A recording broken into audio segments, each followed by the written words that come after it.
మీ business ఏదైనా మీ ఊర్లో promotion చేయాలంటే అది సుమన్ టీవీతోనే సాధ్యం. ఇప్పుడే సంప్రదించండి.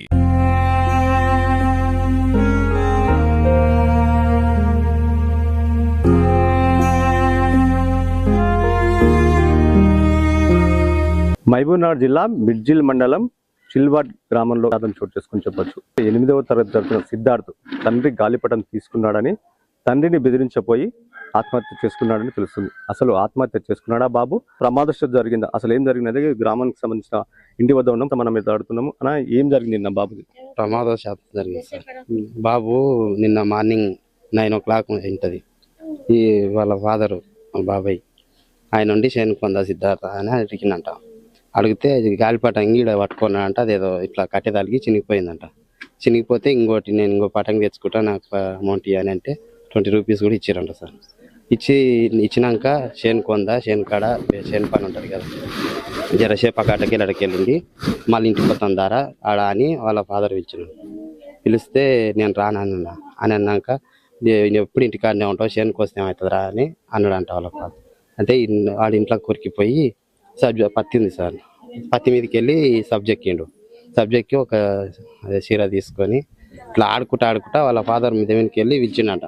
ఆ ఎంకిలేటర్లోకి వెళ్ళి పిలిస్తే నగిండంట సార్. అదే సబ్జెక్ట్ కూర్చొని ఇంక వీడు అట్లే ఉంటాడు కదా, జర అయినాకి వెళ్తాడుగా అన్నట్టు ఇంకా ఆయన అన్నం తినుకుంటా ఇక్కడ ఉన్నాడంట. ఇక వాడు జారిండి ఆ సజ్జ మీదకి వెళ్ళి ఇట్లా జారి అది గొంతుకాడి. అంటే ఇంతకుముందు ఎప్పుడన్నా బెదిరిస్తున్నట్లు లేదు, అవన్నీ ఏం లేదు. కాకపోతే నాకు తెలియక అట్లా అయింది. ఎట్లా ఉండేవాడు మిత్రున్న పిల్లాడు? ఎట్లా మాట్లాడు? మంచోడే సార్, పడిపోయేటోడు మంచోడే. ఆదివారం కొరకు ఇంటికాడ ఉండి ఇట్లా చేసిండు. ఈ పని అయ్యేది ఈ పతంగిలు చల్లకుండా పతంగిలు అని ఇంత చినిగిపోయానంటే ఇంత చినిగిపోతే 20 రూపాయలు లోటిస్తే కూడా జేబులో పెట్టుకొని మళ్ళీ జేబులో లోటలు జేబులు పెట్టుకొని బయటకు వెళ్ళిపోయినా అయిపోతుండే. ఇంట్లోకి పోయినట్టు, ఇంట్లోకి పోయి తల పెట్టుకున్నాడు వాడు, గడ పెట్టుకున్నట్టు. ఇంట్లోకి పోయి ఆ గడ పెట్టుకుంటే అది డోలు రవి ఏందో గడపారేసి అంట కిటికీలకి చూస్తే చూస్తే గండంగా చూసినట్టు కిటికీలకి చూస్తే అది ఎంకిలీటర్కి చూస్తే అది గంటలో నాగినట్టు కూర్చున్నట్టు జారిందా ఇట్లా కూర్చుంటే జారినాక ఇంకా ఈ తలుపు గడపరతో గుస్తే కూడా అది పోలేదంట. ఇంట్లో సందం ఇంకా అందరం ఇంట్లో ఉంటాం సార్. మనం ఇట్లా పక్కన అందరం వచ్చి గడపరతో గుద్దినట్టు గుత్తే అది రాలేదు. ఎట్లా తీసి ఇడిసి కింద మంచం మీద వండబెట్టి అంతవరకు ఇంకా ఇదంతా గిద్ద జరుగుతుంది. చుట్టుపక్కల ఉంటారు, ఎవరు గమనించలేదు. నేను అక్కడ చూడడానికి వచ్చా కానీ నేను పేద పొద్దుకొచ్చిన చెప్తే కానీ నాకు తెలియదు. ఇటుకెళ్ళి అందరు చెప్తుంటే నేను ఇంటుండే లోపల మొత్తుకుంటూ వచ్చిన. నేను గంతనే నాకు చెట్టు అయినా చెట్టు లాగా వచ్చిన ఆ పిల్లకి అక్కని నేను ఆ పిల్లకి పెద్దమ్మని కూర్చున్నాము. ఇంట్లో కురుకొచ్చిండు. ఇంట్లోకి తండ్రి పైసలు అది పటం పుల్ల ఇరిగిపోయిందని ఇంట్లో కురుకొచ్చి తలుపు వేసుకున్నాడు. అంతనే ఎవరు ఒక దెబ్బ కొట్టలేదు, తండ్రి కొట్టలేదు, తల్లి కొట్టలేదు, ఎవరు కొట్టరు. గంతనే మేము గానే కూర్చున్నా, ఆడ కూర్చొని పోదేటాను తండ్రి. పిల్లగాడు బాగానే ఉన్నాడు, పడుకోతున్నాడు. 3వ తరగతి చదువుతున్నాడు. ఇంత లోతున్నాడు, ఇంతలో 8 ఏళ్ళ పిల్లగాడు కానీ మంచిగా దున్నుగడ్డ లాక్కున్నాడు పిల్లగాడు. కానీ ఏమన్నా గంతనే అన్నాడు. తల్లి పైసలు కూడా చిన్న జైల్లో పెట్టుకున్నాడు. అంతే ఇంటి వాళ్ళు వాళ్ళ అమ్మ వాళ్ళ నాయన కానీ వాళ్ళ మేనత్తలు కూడా ఉన్నారు. 5 మంది ఉన్నారు ఇంట్లో. నేను గానే కూర్చున్నాం. పిల్లగాడు ఇంట్లో పని చూసాం కానీ పినిగా అనుకోండి. 2వ తరగతి సిద్ధు, 8 ఏళ్ల సిద్ధు ఈ పత్తి ఎక్కేసి ఇక్కడ నుంచి నిన్న ఉదయం సమయంలో గాలిపటం సంబంధించి కూడా పైకెక్కి అలాగే ఈ కిటికీ పై నుంచి కూడా చున్నేసుకున్నట్లు కనిపిస్తుంది. మనం ప్రస్తుతం విజువల్స్ చూస్తున్నాం. పైన వెంటిలేటర్ కు చీరతో ఊరేసుకుని దాదాపు 2 ముళ్ళు కూడా వేసుకున్నట్టు తెలుస్తుంది. ఎత్తకడానికి పత్తి పై నుంచి ఎక్కి అక్కడికి ఎక్కి కట్టినట్లు కూడా తెలుస్తుంది. సమస్యలు గమనించలేదు. సమానం చుట్టుపక్కల ఉన్న కూడా అక్కడ పరిస్థితులు అక్కడ వాళ్ళు లేరు. అయితే ఏదైతే ఈ పత్తి ఉండడంతో అక్కడికి పూర్తిగా పైకి ఎక్కడ వాళ్ళు రాడి 2 సార్లు కూడా పిలిచినా డోర్ తెరవకుండా ఈ రూము ఏదైతే లాక్ చేసుకున్నట్టు తెలుస్తుంది. ఈ లాక్ చేసుకునే నేపథ్యంలో వాళ్ళ తల్లి మందలించినా వాళ్ళ తల్లి పిలిచినా కూడా సమాధానం ఇవ్వలేదు. వాళ్ళ అక్క గమనించింది. ఆ అక్క గమనించి పిలిచేసరికి అప్పటికే చీరతో ఊరేసుకున్నట్లు కూడా తెలుస్తుంది. కిందికి దింపిన వాళ్ళు చూసినకి 2 ముళ్ళు వేసుకున్నట్లు కూడా తెలుస్తుంది. పత్తి లేకపోతే అతనికి అందేది కాదు. కానీ పత్తి ఉన్నది. పత్తి నుంచి దగ్గరికి ఆ పైకెక్కి సజ్జ పైకెక్కి సజ్జ పైన చేసుకున్నాడు. కానీ 2 ఏళ్ల తరుగుతున్న ఈ బాలుడికి ఇలాంటి ఆలోచనట్లు వచ్చింది కథ మాత్రం తెలియట్లేదని కూడా కుటుంబ సభ్యులు చెప్తున్నారు. 8:30 అయింది. మేము చాయ్ తాగి బయటికి వెళ్ళినాం అంతే. ఆడు చాయ్ తాగిండు. ఇంకా ఆడు ఎప్పుడు ఇంట్లోకి పోయిండో మా తమ్ముడు రొట్టె తినుకుంటా మండిదాల్లో పోదామని రొట్టె తినుకుంటా వద్దురా పతంగి అని అన్నట. గంతే ఆడు ఎప్పుడు ఇంట్లోకి పోయిండో తల్లి ముఖం కడుకుంటూ బయటికి వెళ్ళింది. తల్లి వెళ్ళేదాడు నేను బయటికి వచ్చిన. మా మడదలు వచ్చి ఎండపల్పు కూర్చున్నది, నేను కూర్చున్నా. ఆడ ఎప్పుడు ఇంట్లో పోయి తలుపు పెట్టుకున్నది చూడలేదు సార్ మేము. ఒకటి గాలిపటం ఇప్పించారని చెప్తారు. ఉన్నది అంతో ఉన్నది అది పొక్క పోయిందంట. ఆడ పడేసి ఏడ్చిండు. ఏడిస్తే నేను పట్టుకొని గీతనే పోయింది కదరా, మీ నాయన పోయినాక ఇప్పిస్తాం కానీ నువ్వు ఎందుకు ఏడుస్తున్నావు, అప్పటికి తెచ్చుకుందావు అనుకో, ఇది ఏదైనా తాడు కట్టుకో అని చెప్పిన. గాలిపటం నుంచి ఎప్పుడు అడుగుతున్నాడు అంటే 2-3 రోజుల నుంచి అడుగుతున్నాడు. 2-3 రోజుల నుంచి 2-3 అయిపోయినాయి సారు. నేను వచ్చినాడు శుక్రవారం నాడు పొద్దుగల ఒకటి అయిపోగొట్టిండు, అంతొకతోరి ఒకటి అయిపోగొట్టిండు. మళ్ళీ నేను పొద్దున్నే లేచి ఒకటి తెచ్చుకున్నాడు. 3 అయిపోయినాయి కానీ ఎందుకు ఆడుకుంటున్నావు అని ఇట్లా గుంజిండంట అంతే. మా తమ్ముడు చేను కొందారా రేగాలని నేర్కొచ్చుకున్నావు మండిపి సల్దాము, నీవు గీ పతంగిలతో ఎందుకు ఆడుతున్నావు అని ఇట్లా గుంజిస్తే అది పొక్కబడ్డదంట అంతే. దానికి గింత చేసిండు. 20 రూపాయలు జైలు కూడా పెట్టుకున్నాడు. తల్లి మెత్త కింద ఉన్నాయంట 120 రూపాయలు, 100 రూపాయలు అట్లే పెట్టి 20 రూపాయలు జైలు పెట్టుకున్నాడు. 20 రూపాయలు జైలు పెట్టుకొని ఇల్లు మూసుకున్నాడు. ఆ ఇల్లు మూసుకున్నది నేను చూడలే, మా మడదలు చూడలే, నా కోడలు చూడలే, మేము ఎవరిని చూడాలి. అప్పుడు ఇంట్లో ఎవరు లేరా? బయటికి వెళ్ళొచ్చినాం, ఛాయ్ తాగి ఈడ ఎండపొలుపు వచ్చింది కదా, ఈ ఎండపొలుపుకి వచ్చినాం.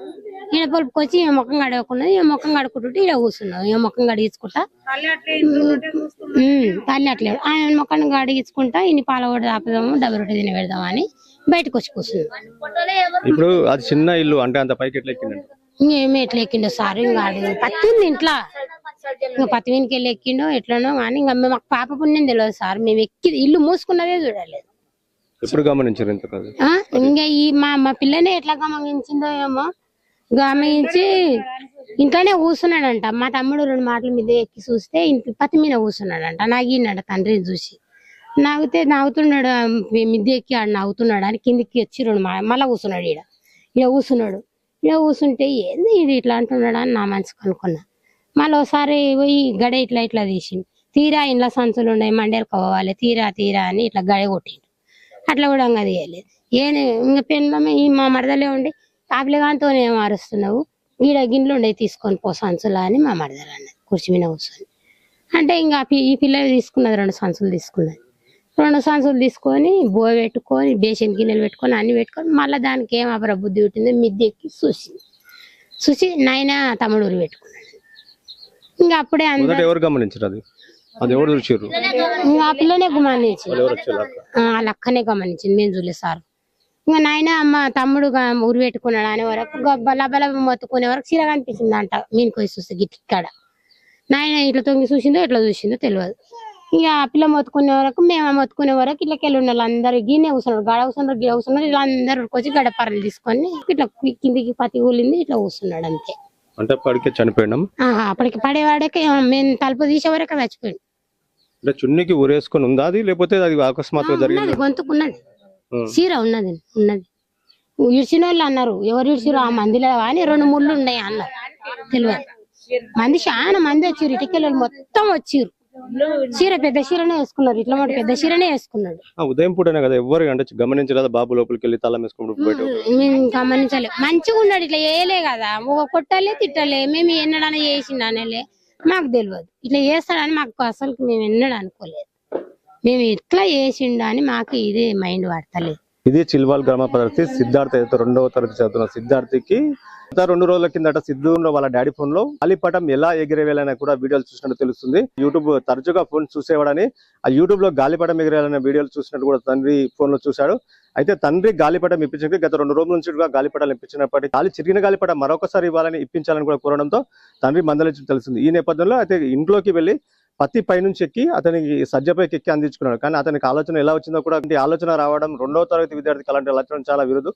మెడలో చున్ని 2 సార్లు వేసుకోవడం కూడా చాలా శోచనీయం. 2 ఆడపిల్లలు, 3వ బాలుడు సిద్ధు అన్న పిల్లగాడు అయితే కొడుకు. తల్లికి కూడా ఆపరేషన్ కావడంతో తల్లి లేవలేని పరిస్థితిలో ఉంది. సంఘటన జరిగినప్పుడు మాత్రం వాళ్ళ కుటుంబంలో విషాచాలు నెలకొన్నాయి. నిన్న నుంచి శోధనలో మునిగి ఉన్నారు. 2వ తరగతి చదివిన సిద్ధుకి ఇలాంటి ఆలోచన రావడం మాత్రం చర్చాంశం మారింది. కానీ సిద్ధు చిన్న దానికి విన్ని వేసుకుని ఊరేసే పరిస్థితి ఎందుకు వచ్చిందో కూడా మాత్రం తెలియలేదు. కెమెరామెన్ కర్ణాకర్తో మణిప్రసాద్, సుమన్ టీవీ, మహబూబ్ నగర్.